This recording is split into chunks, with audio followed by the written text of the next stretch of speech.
আবু জাহাল, আবু লাহাব কাফের, কিন্তু মানুষের যে একটা স্বাভাবিক সম্মান আছে, আদমের সন্তানের যে একটা স্বাভাবিক সম্মান আছে, সেই সম্মানের জায়গা থেকে সে নিজেকে নিচে নামানোর চেষ্টা করে, নিচে নামে। যে আবু জাহাল, আবু লাহাব মেয়েলি হওয়ার চেষ্টা করবে, মেয়ে স্বভাব হওয়ার চেষ্টা করবে, করেনি। তার মানে যখনই কোনো পুরুষ নিজেকে মেয়ের জায়গায় নামিয়ে নিতে চাইবে এবং যখনই কোনো নারী নিজেকে পুরুষের জায়গায় নিতে চাইবে, এটা হচ্ছে আদমের সন্তানের স্বাভাবিক মর্যাদাকে ধ্বংস করে দেওয়া, নষ্ট করে দেওয়া।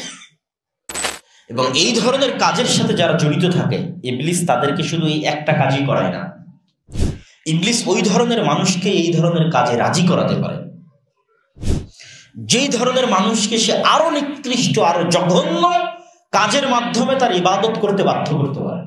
যেমন ইবলিস এদেরকে বলবে যে তোমরা 30 দিন, 50 দিন, 1 মাস, 2 মাস, 3 মাস বিনা গোসলে কাটিয়ে দিবে, পেশাব পায়খানা করবে, পবিত্রতা অর্জন করবে না, মাসকে মাস, বছরকে বছর মসজিদে যাবা না। এমনকি এইরকম নিকৃষ্ট জায়গা তো নামিয়ে আনতে পারে ইবলিস যে মানুষের পেশাব পায়খানা পর্যন্ত তাকে খাইয়ে দিতে পারে। এটার মাধ্যমে ইবলিস সন্তুষ্ট হয়। আর এই ধরনের মানুষরা এইভাবে ইবলিসের পূজা করে, তারা নিজেদেরকে এরকম নিচে নামিয়ে আনে, মানুষকে তার স্বাভাবিক মর্যাদার জায়গা থেকে নিচে নামিয়ে আনে। আর এটার সবচেয়ে ভালো দিক ইবলিসের জন্য কি? এটার সবচেয়ে ভালো দিক ইবলিসের জন্য যে পৃথিবীতে আর পুরুষই জন্ম নেবে না। পুরুষ মানে আমি কোন পুরুষের কথা বলছি?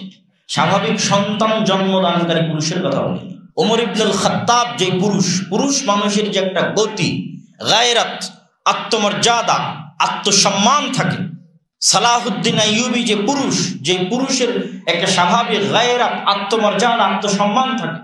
যে আরবের সমাজে কারো স্ত্রী আর একজনের সাথে হাসি মুখে কথা বলবে, এইটা যে পুরুষ সহ্য করতে পারে না, ও হচ্ছে পুরুষ।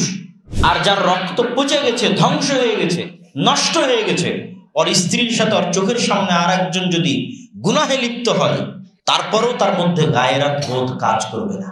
তাহলে যখনই মানুষকে আপনি এরকম নিচে নামিয়ে আনতে পারবেন, তখন পৃথিবীতে আর কোনোদিন পুরুষই জন্ম নেবে না। তো পৃথিবীতে যখন কোনোদিন পুরুষই জন্ম নেবে না, তাহলে পৃথিবীতে সব গরু, ছাগল আর পশু বসবাস করবে, যাদের জন্ম হবে অন্যায়ের উপর, যাদের মৃত্যু হবে অন্যায়ের উপর। এই জন্য পৃথিবীতে আমরা যত বেহায়াপনা দেখছি, যত বেহেল্লাপনা দেখছি, এটার মূল কারণ হচ্ছে পুরুষের পৌরুষত্ব হারিয়ে যাওয়া, পুরুষের পৌরুষত্ব কমে যাওয়া।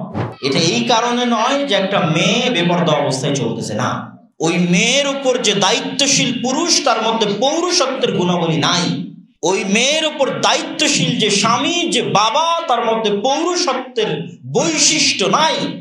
সে দায়ুস, সে পৌরুষত্বের গুণাবলী হারিয়ে ফেলেছে, সে শুকুরের মতো হয়ে গেছে। শুকুরের যেমন কোনো বিবেচনা বোধ নাই, শুকুর যেমন পেশাব পায়খানার মধ্যে ডুবে থাকে, কোনো বিবেচনা বোধ নাই।